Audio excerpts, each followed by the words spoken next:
Hi there, good afternoon, y'all. Welcome back to Surprise Witness. So, today we are going to be doing a strategic study over the Battle of Hastings. Um, if you're new here, we have been reading from a combination of The Art of War as well as History's Greatest Battles from Nigel Cawthorne. And every couple of days or so, the Lord tells me about what He wants me to study that day. And then I just so happen to find it in this book or in the other one, right? But the last 3 or 4 days, right, God had been telling me this name. And I kind of just blew it off because I was like, oh, I hear that name in this area a lot. It's pretty common, whatever. But I didn't know the specifics of this battle. And one day while I was driving to work, I got a vision of like the formation and everything. And the Lord started to talk to me about it. And then today, um, I had honestly not thought about it for like maybe 3 or 4 days, right? And so today I get home and I see my book and I just hear him say, open it. And I'm like, okay, I know I've been putting you off a lot, so let me open it, right? And I read it and it has the formation that the Lord gave me a vision about. So he's like, I want you to read it and then I want you to point out um the things that I've been talking to you over the last couple days. So I was like, okay. So I'm going to go ahead and read the Battle of Hastings to y'all, and then I'm going to make a few comments about things that stood out and things that maybe the Lord wanted me to, mention. So, the Battle of Hastings, the end of Anglo Saxon England. This took place in 1066. The Battle of Hastings was a crucial event in the history of the English. It was the last time that the nation was overrun by hostile foreign forces. The English never suffered such an invasion again. Edward the Confessor was the last king of the Old English royal line. When he died childless in January 1066, there was a problem with the succession. Edward had almost certainly named William, Duke of Normandy, as his heir. However, Harold Godwinson, Earl of Wessex and Kent, and one of Edward's favorites, was crowned King of England instead. In August 1066, William, a seasoned campaigner, assembled a force of 4,000 knights and 7,000 foot soldiers at the mouth of the Dives River on the coast of Normandy. They were unable to embark, however, because the wind remained unfavorable. Harold feared an invasion all that summer, particularly in the Hastings Pevensey area, but by 8th of September, it was thought that the beginning of the autumn gales would rule out any seaborne attack.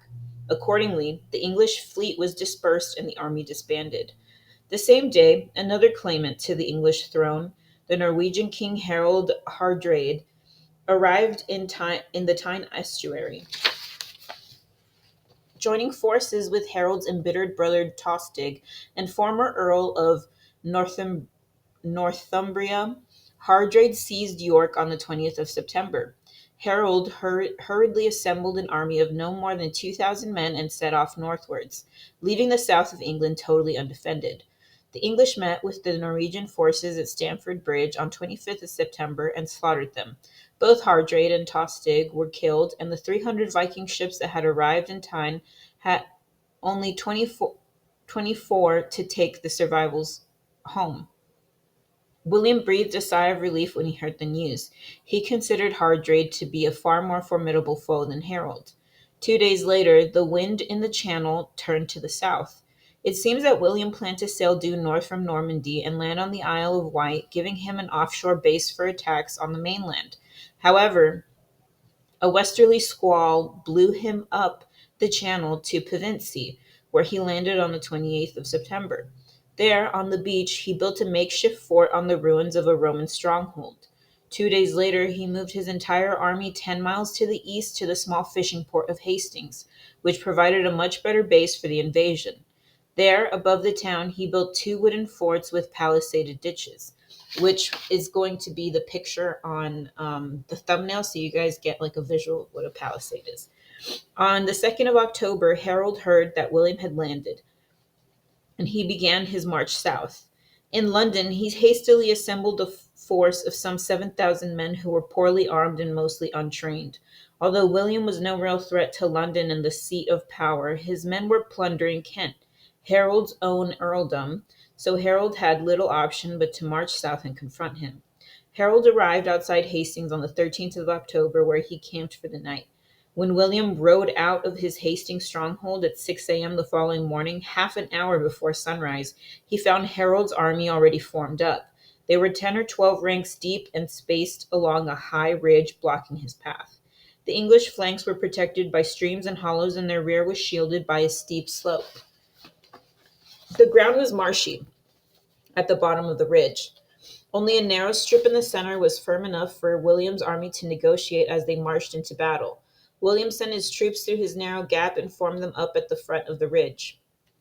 The French to the right, the Bretons to the left, and his own Normans in the center. This was a risky move, especially for those moving to the left because they presented their unshielded side to the enemy. The English could have swarmed down the slope and attacked at any time, but Harold showed an unusual caution by maintaining his position on the high ground. The Norman archers moved forward and fired at around 9:30 a.m., but the arrows were stopped by a wall of English shields, and the archers in their exposed position suffered huge losses. The Norman infantry went in next. They were cut down by English two-handed battle axes. Observing their plight, William sent in the cavalry, but its effectiveness was blunted by attacking uphill. When the cavalry pulled back, however, the undisciplined English chased after them, crashing into the Norman infantry. The Norman line began to give, and a rumor William was dead began to circulate, causing some Normans to take flight. Sensing that this might turn into a rout, William lifted his helmet so that his men could see he was alive. This put heart back into his troops. They attacked and fell back in turn, keeping relentless pressure on the English line while giving themselves periods of rest. Occasional feints lured more Englishmen down the hill to their deaths, but this tactic also cost a number of Norman lives. By evening, William knew that he had to win that day or surrender, for Harold would have reinforcements by the next day, whereas he would have none. He ordered an all-out assault, and this time the archers fired high into the sky, and the falling arrows thinned the English ranks. The English were forced to shorten their line in order to maintain their shield wall, which left room for Normans to mount the ridge on the flanks. At that stage, the Norman army turned into a killing machine, but it took a further 2 hours for them to scythe their way through to where Harold had fallen, possibly killed by an arrow in the eye, although equally possibly not. His brothers Gurth and Leofwine died with him. The retreating English staged a stout rear guard action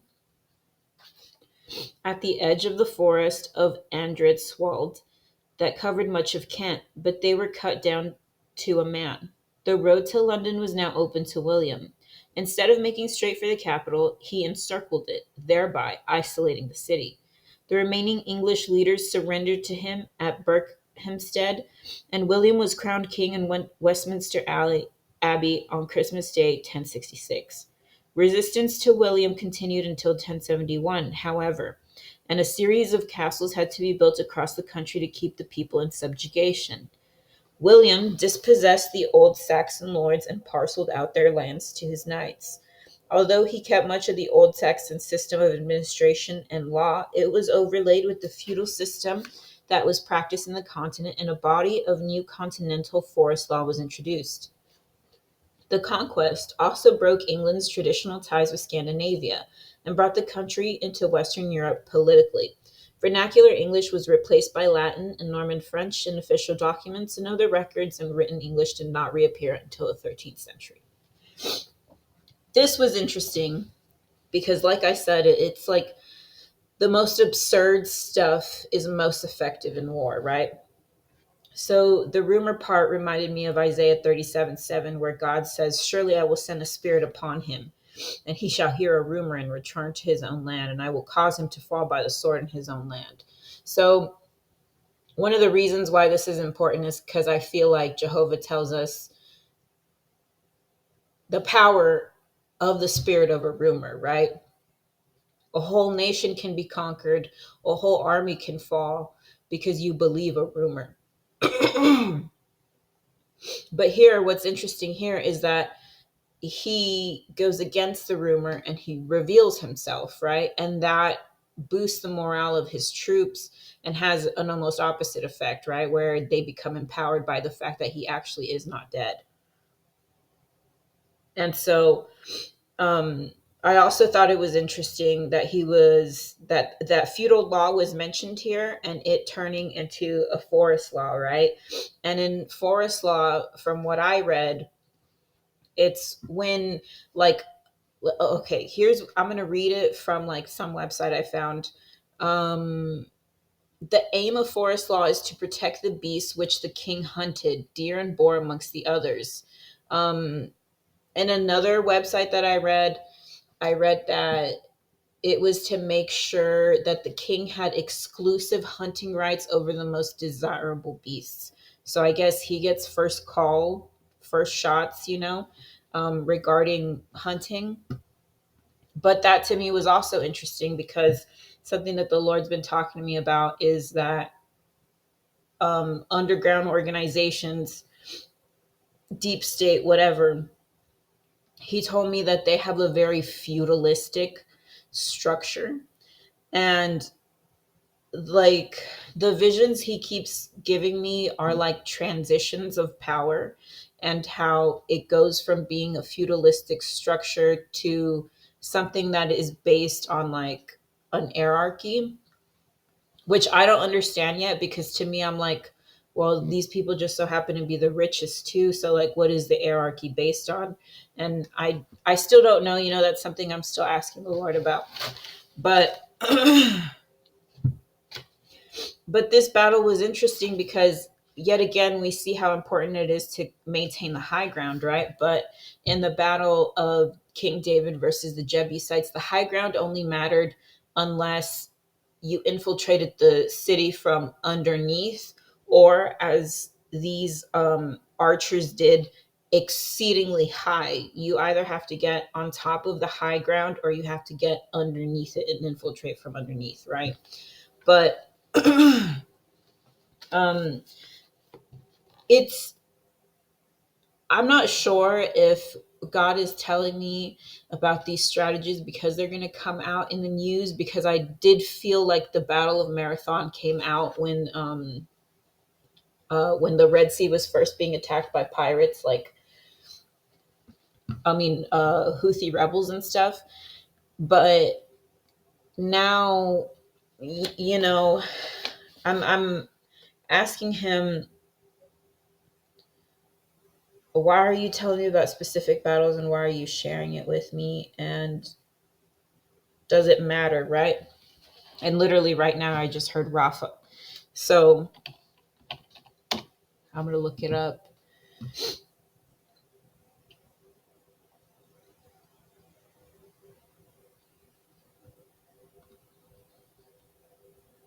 I do believe that there's going to be some stuff that happens with this. I do believe that there is going to be a campaign in which a city is encircled just like this, and that is how it will be conquered. Um, do I know when it's going to happen? Do I know which country is going to do it? Do I know who's going to start it off? No, I don't.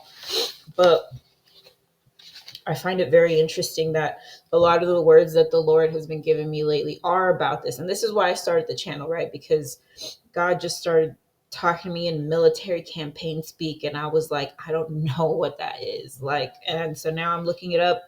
Um,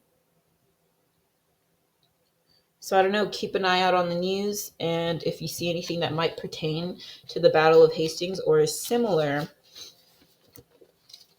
in strategy, here's a little diagram. Please let me know because I'd like to include it or have an update for this.